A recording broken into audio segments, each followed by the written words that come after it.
थंडीचा ऋतू चालू आहे आणि याच ऋतूमध्ये असे काही लोक ज्यांना पहिल्यापासून शारीरिक त्रास आहे त्यांचा शारीरिक त्रासाची तीव्रता वाढते. पण त्याचसोबत मेजॉरिटी लोक ज्यांना काहीही शारीरिक त्रास नाहीये त्यांना पण थंडीमध्ये एक त्रास नक्की होतो आणि तो म्हणजे त्वचा कोरडी पडणे म्हणजेच एक्सेसिव्ह स्किन ड्रायनेस. आणि यासाठी उपाय म्हणून आपण भरपूर उपाय करतो. त्वचेला मॉइश्चराईज करणे, त्वचेला तेल लावणे किंवा ऑइंटमेंट लावणे किंवा अशा भरपूर काही सवयी आपण लावून घेतो. पण ॲट द एंड काय होतं, त्वचेचा कोरडेपणा हा जशाचा तसाच राहतो. आणि या कोरडेपणामुळे आपल्याला काही त्रास होत नाही, पण आपल्या अपिरियन्ससाठी आणि आपल्या पर्सनॅलिटीसाठी ते काही चांगलं वाटत नाही. आपला विषय सोडा, पण तुम्हाला माहिती आहे का की सेलिब्रिटी किंवा जे मोठमोठे ॲक्टर असतात यांची स्किन नेहमी अशी मॉइश्चराईज कशी काही दिसते? ते काही वेगळं करतात का? तर आजच्या व्हिडिओमध्ये मी तुम्हाला तेच सेलिब्रिटी रुटीन जे मोठमोठे ॲक्टर्स मोठे सेलिब्रिटी लोक फॉलो करतात पण कोणालाही सांगत नाहीत, असं जे काही रुटीन आहे त्या रुटीनमध्ये 5 पॉईंट आहेत. तेच 5 पॉईंट आजच्या व्हिडिओमध्ये मी तुम्हाला सांगणार आहे. चॅनलवरती नवीन असाल तर आजच आपल्या चॅनल डॉक्टर आरोग्य गदा याला सबस्क्राईब करा, कारण दर आठवड्याला असेच माहितीपूर्ण व्हिडिओ मी फक्त तुमच्यासाठी घेऊन येत असतो. त्वचा कोरडी होण्यापासून वाचवण्यासाठी सगळ्यात महत्त्वाचा जो घटक असतो तो म्हणजे आपल्या स्किनचे मॉइश्चर आहे ते तसे राहिले पाहिजे. त्यामुळे आपली स्किन ड्राय नाही होणार. पण ते मॉइश्चर आपल्या स्किनमध्ये साठवून ठेवण्यासाठी अशा कोणत्या 5 महत्त्वाच्या गोष्टी आपल्याला करायच्यात ते आता आपण पाहू. नंबर 1 आहे थंडीमध्ये कमी पाणी पिऊ नये. आता काय होतं, जेव्हा उन्हाळा असतो तेव्हा साहजिकच आपल्याला तहान लागते आणि त्याच लागलेल्या तहानीमुळे आपण जास्त प्रमाणात पाणी पितो. पण थंडीमध्ये आपल्याला तहानच लागत नाही आणि त्यामुळे आपल्या शरीरामध्ये पाण्याचं प्रमाण कमी होतं. आणि त्यामुळे काय होतं, पाण्याचं प्रमाण कमी झाल्यामुळे आपल्या स्किनमधलं जे मॉइश्चर आहे ते पण कमी व्हायला लागतं आणि त्यामुळे स्किनवरती ड्रायनेस येतो.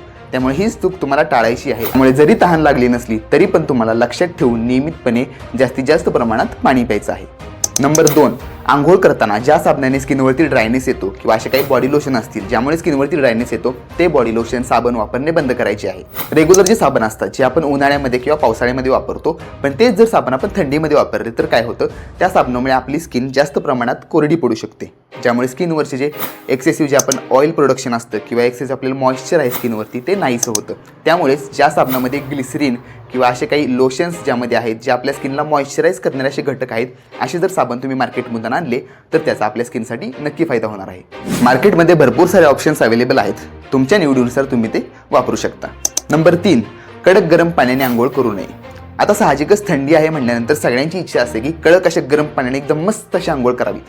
पण ही जी चूक आहे त्यामुळे तुमची स्किन खूप जास्त ड्राय पडते.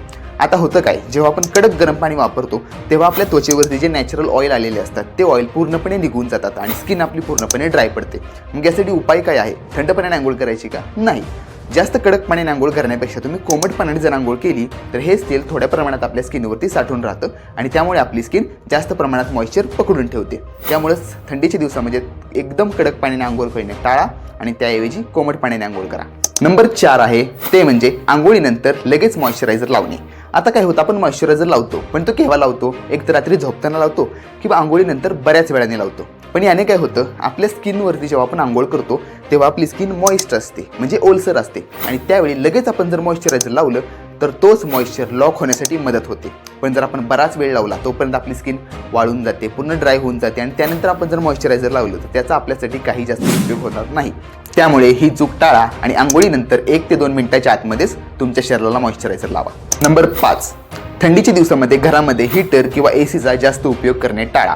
थंडीच्या दिवसामध्ये घरामध्ये उभं राहण्यासाठी आपण साहजिक आहे की हीटर किंवा एसीचं टेम्परेचर वाढवून लावतो. पण त्यामुळे काय होतं, आपले जे आजूबाजूची त्या रूममधली जी हवा असते ती हवा पूर्णपणे ड्राय होऊन जाते, त्यातील मॉइश्चर एकदम कमी होतो.